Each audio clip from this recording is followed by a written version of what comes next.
The end of phrase 3 cadence is on C, and it's very similar to the end of phrase 2, only the end of phrase 2 cadenced on G.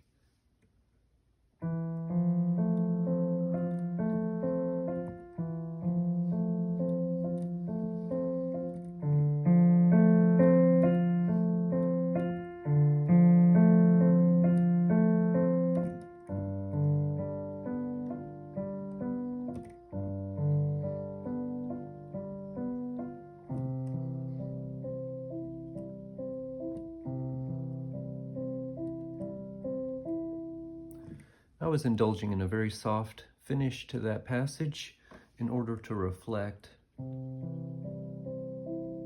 the fact that we have resolved a G7 chord to a C chord.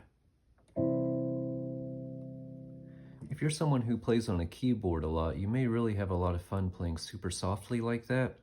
Try to find some time on an acoustic piano if you can, because unfortunately, soft playing at this level isn't really possible on most acoustic pianos. And if you think you're going to get this out of an acoustic piano, you might be disappointed. This portion of phrase 3 begins with the left hand playing E and F and the right hand playing an F chord. The E and F in the left hand, of course, is extremely dissonant. And it is derived from the E that's used in the previous measure. That E from the previous measure is suspended over into this measure. And that's where that dissonance is coming from if you were going to analyze it theoretically. The right hand then plays an F chord. Instead of having F on the bottom, the right hand's going to be playing this triad with F on the top. So you could think of this right hand F chord as a first inversion chord. You'll sometimes see a first inversion chord called a sixth chord, and that's because if you were playing it in its smallest configuration, there would be the interval of a sixth between the third of the chord and the root of the chord on top.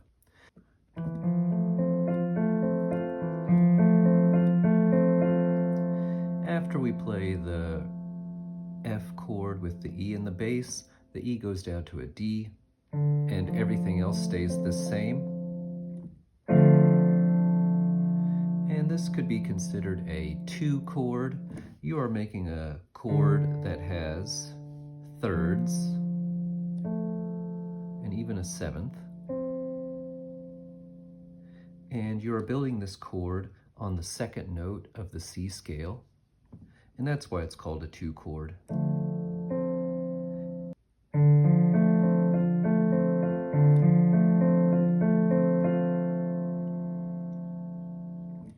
It's followed by a G7 chord. The left hand goes from D-F down to G-D. When you reach down for the G-D, like I said at the end of phrase 2,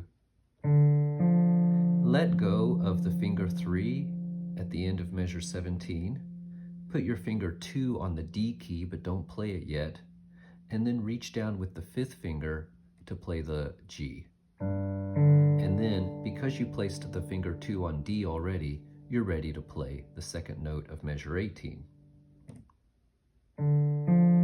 But keeping your thumb with F held down and letting go of finger 3, it can make it easier to get your 5th finger ready for the next low note. Of course, as soon as you play this low note, you have to let go of the finger 1, F. The right hand voice leading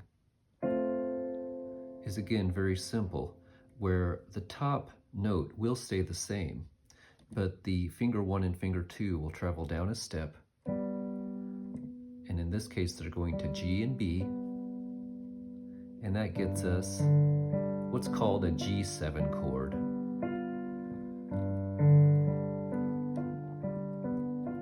G7 chords always want to resolve to a C chord.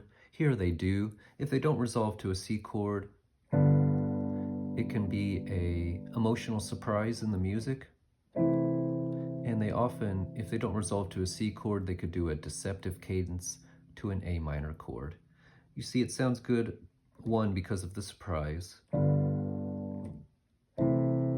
and two, because the A minor chord has many notes in common with the C major chord. So here's the end of phrase 3.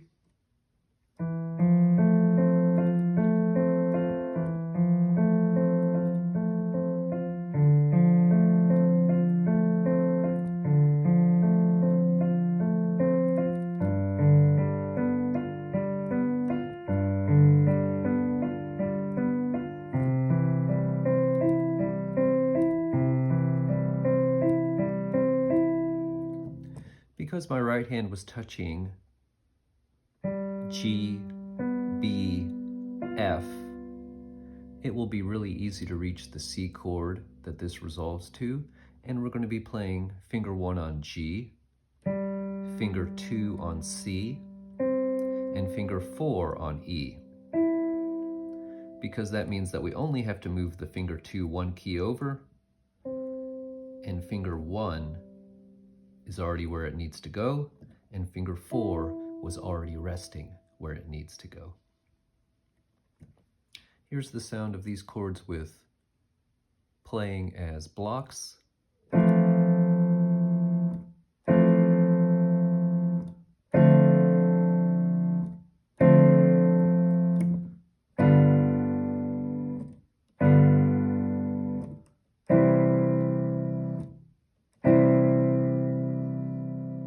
And it's nice to know that we can look forward to discussing non-chord tones later in the context of this Prelude in C by Bach, because we can't just let sounds like this pass by without remarking on them over the course of this complete course to Bach's Prelude in C.